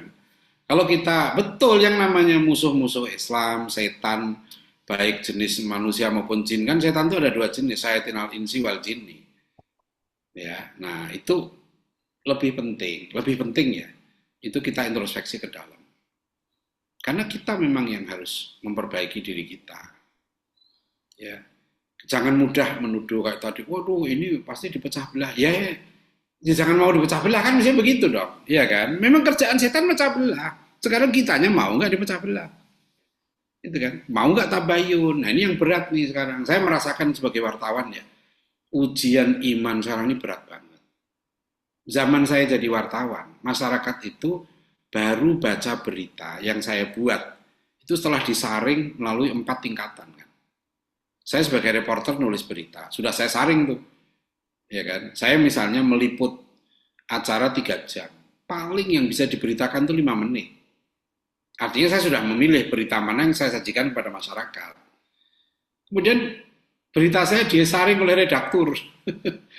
Kadang-kadang judulnya diubah, strukturnya diubah gitu ya. Kemudian ketiga redaktur pelaksana, ngecek lagi, pimret, terakhir editor bahasa. Jadi masyarakat besok membaca berita saya 4 saringan. Itu pun baru besok pagi kan, mereka baca koran. Sekarang bayangkan, setiap orang bisa membuat berita. Nah ini yang mohon hati-hati betul. Kata bayanu itu diterapkan. Ya, jangan kita mudah menilai seseorang hanya, saya bilang, hanya dari berita online. Cek dulu tuh beritanya bener nggak. Kadang-kadang saya tanya, Ustadz, ini gimana Ustadz ini? Contoh yang sekarang misalnya ini. Orang sering di grup Ustadz tuh ya, suka menyebarkan berita tentang IQ orang Indonesia ini 78. Ada satu grup Ustadz, saya kritik, saya bilang, dari mana kita bilang IQ orang Indonesia 78? Siapa yang buat riset? Bagaimana metodenya? Kok gak kita 300 juta orang? Sekarang ini statistik resmi kita. 286 juta orang. Gimana surveinya? Menyimpulkan IQ orang Indonesia 78. Itu loh, itu kan kita ada metode ilmiahnya, jangan gampang. Kalau kita teliti ternyata survei itu abal-abal. Tapi karena orang kita ini karena nggak suka Pak Jokowi gitu ya. Akhirnya tiap ada kasus, wah ini gara-gara Mulyono nih gitu lah. Ya, itu iyalah. Saya bilang saya nggak pernah milih Pak Jokowi. Kalau tiba-tiba orang yang dulu mendukung Pak Jokowi jadi begitu bencinya sama dia. Ya kemudian, ya kalau Pak Jokowi salah, ya diproses aja kan gitu. Gampang. Tapi jangan kemudian karena tadi itu survei abal-abal, gara-gara. Itu, jadi ini masalah kepada kita semua lah ya, informasi, apalagi anak-anak kita juga.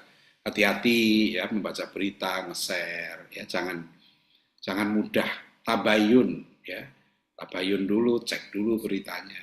Ya, saya sebagai wartawan cuma mengingatkan saja bahwa kalau kita menzolimi orang, ya tanggung jawab itu sampai akhirat. Ya, jadi kalau kita memang tidak tahu, ya tidak tahu. Seperti antum nanya, dosa Pak Harto dengan jasanya besar mana? Ya saya nggak bisa menilai. Gimana cara ngukurnya? Ya, sama sekali saya ditanya, pemerintahan Pak Prabowo ini setahun ini berhasil nggak? Sukses nggak? Saya tanya, kriterianya apa? Kalau menurut saya, pemerintah itu sukses. Ya, kriteria pertama adalah soal iman dan takwa. Karena itu amanah konstitusi. Pak Prabowo nggak ada ukuran. Misalnya, setahun yang lalu ketika Pak Prabowo naik, berapa jumlah orang yang sholat jamaah subuh berjamaah? Sholat subuh berjamaah itu berapa persen? Setelah setahun naik nggak? Yang sholat tahajud naik nggak? Yang buta huruf Al-Quran turun nggak? Kan gitu ya kan? Baru kemudian angka konsumsi alkohol turun nggak? Ya, pelacuran turun nggak? Jadi nanti baru kemudian kita bicara ekonomi. Nah sekarang semuanya, saya itu sedih gitu loh. Ini kok semua masyarakat menilai pemerintah berhasil nggak berhasil bukan kriteria iman takwa. Harga telur, gaji naik, ya kan? Loh ini penting, tapi ya kita jangan bilang pemerintahnya gagal dong. Di bidang ekonomi dia tidak berhasil, misalnya gitu ya. Di bidang ekonomi dia naik dikit, ya. Tapi di bidang yang lain, iman takwa gimana? Ya nggak tahu, nggak ada yang ukur. Ya, nah itu sekarang coba mengukur Bekasi aja deh. Bupati Bekasi ini sukses nggak 5 tahun mimpin? Ukurannya apa? Ya, mestinya kan diukur dong.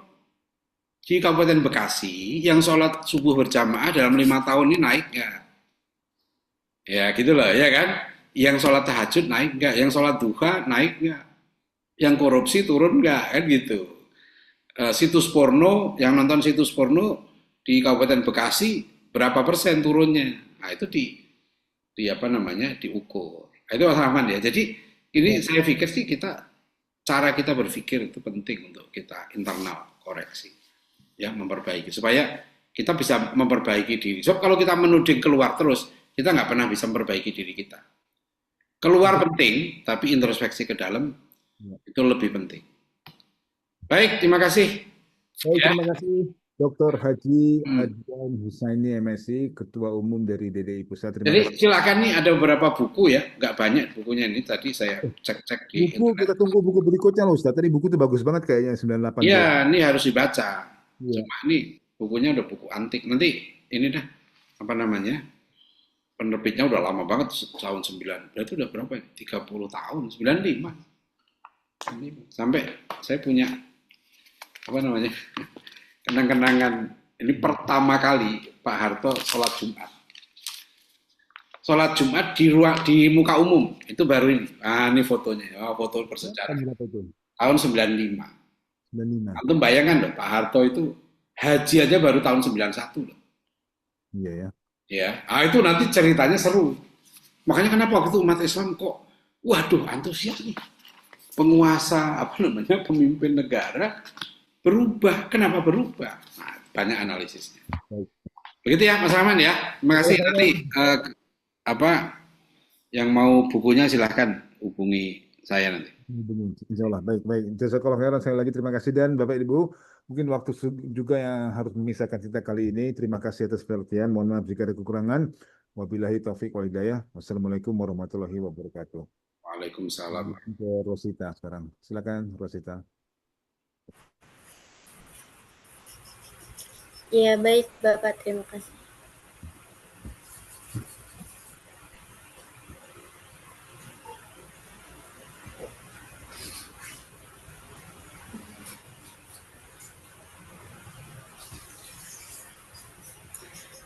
Baik, terima kasih untuk moderator sudah memandu acara inti dengan sangat baik.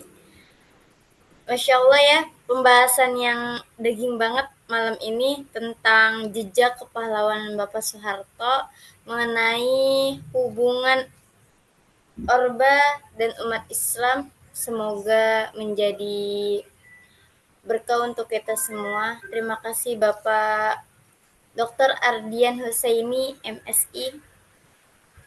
Baik, selanjutnya saya mengucapkan terima kasih kepada para pembicara, moderator yang sudah memandu acara malam ini, dan seluruh peserta yang telah berpartisipasi aktif. Semoga ilmu yang kita dapat malam ini menjadi keberkahan dan juga bermanfaat untuk kita semua. Baik, sebelum saya akhiri, saya sebagai pembawa acara terima kasih atas kesempatan untuk malam ini. Mohon maaf bila ada kekeliruan, baik dari perkataan ataupun sikap saya. Terima kasih atas perhatian semua peserta. Sehat selalu dan semoga kita bisa berjumpa lagi di